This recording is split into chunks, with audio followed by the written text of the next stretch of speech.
Hello and welcome to another An Old Man Watches, and today I'm going to be talking about Last Woman on Earth from 1960. And in this movie, we meet an unethical businessman, his trophy wife Evelyn, and their lawyer. The three of them are combining business with pleasure in Puerto Rico, and they go off on a scuba dive together. While they're under the waves, however, all of the oxygen temporarily vanishes from the air.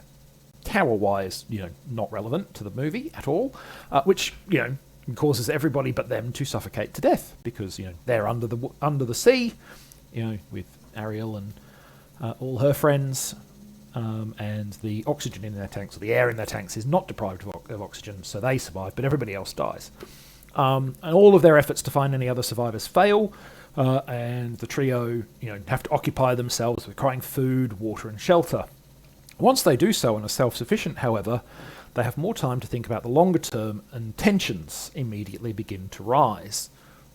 In particular, the two men both desire the last woman, as you might have gathered from the title, with the husband asserting quote-unquote ownership by virtue of their existing relationship, and the lawyer arguing that their marriage is loveless and that the world has no changed and that the choice belongs to Evelyn. This is initially only a verbal conflict, but it seems only a matter of time before it becomes physical. So one thing that you may notice looking at the screen right now is that the film's poster says The Last Woman on Earth, but my heading does not. And that's because the actual title card of the film reads simply Last Woman on Earth without the.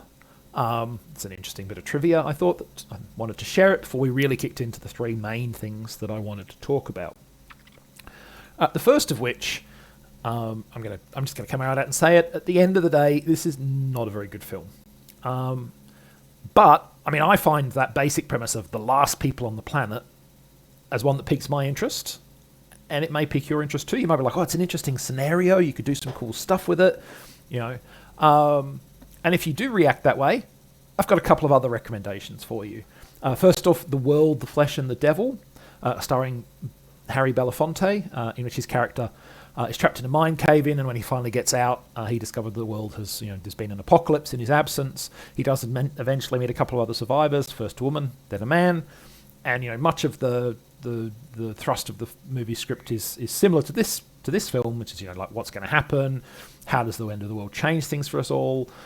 In The World, the Flesh, and the Devil, the woman is clearly romantically interested in Belafonte, but since she is white, he struggles with the fact that people wouldn't approve of a multiracial romance, even though, of course, there's basically nobody else around to see the relationship. So it's exploring, obviously, race relations in a way that this movie doesn't, because everybody's white. And of course, the other man, feels jealousy towards Belafonte over the woman's affections. But yeah, it's a more thoughtful, more interesting examination of the same premise. The other recommendation is 1985 film from New Zealand called The Quiet Earth, which has a very similar setup. Two men and a woman in an empty world with rivalry between the men over the women, though that film also has a much bigger kind of focus on the three of them trying to work out why are they the only people in the world. This is an interesting premise. I don't think this movie does anything particularly interesting with it. That's a couple of better alternatives, if you like. I think, if you were thinking when you heard the premise, when you heard me sort of explain how this all comes about, if you were thinking, really, they're the only people on Puerto Rico, let alone more broadly, who happen to be scuba diving right at that moment, they're in the Caribbean.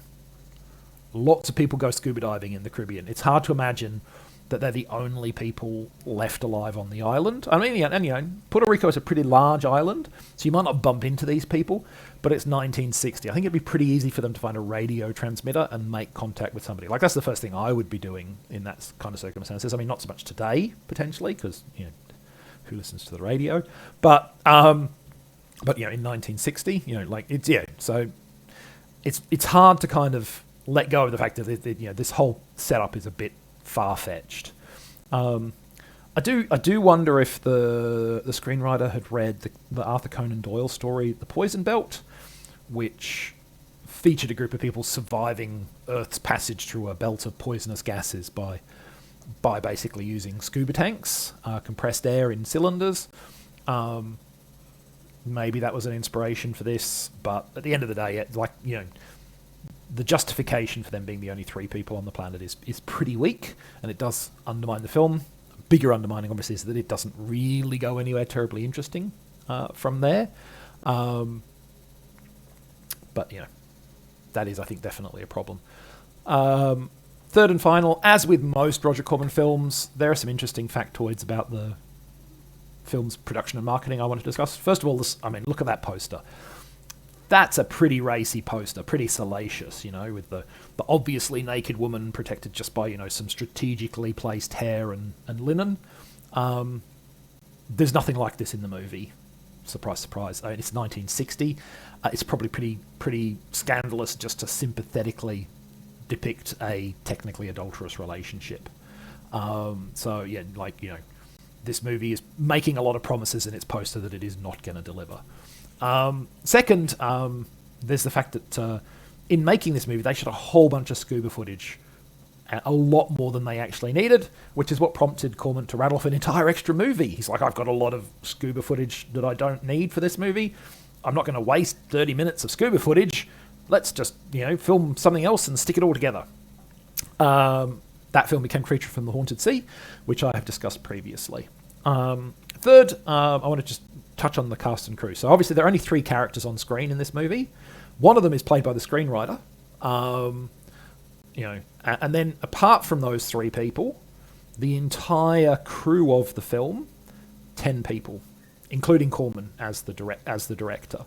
So, that they got these movies made at all is quite an achievement, the entire cast and crew, 13 people. When you look at it through that lens, it's actually a really good film, but that's a very, very narrow lens, obviously, to be putting on it. I think it's always interesting to talk about how these movies got made, because it's very different. Anyone who has sat through the credits of a Marvel movie today in order to see the teasers, how many names scroll by in terms of producing a movie, and the idea that 1960 they would pop over to Puerto Rico, a dozen people basically, and make a movie is just like kind of mind-boggling, really.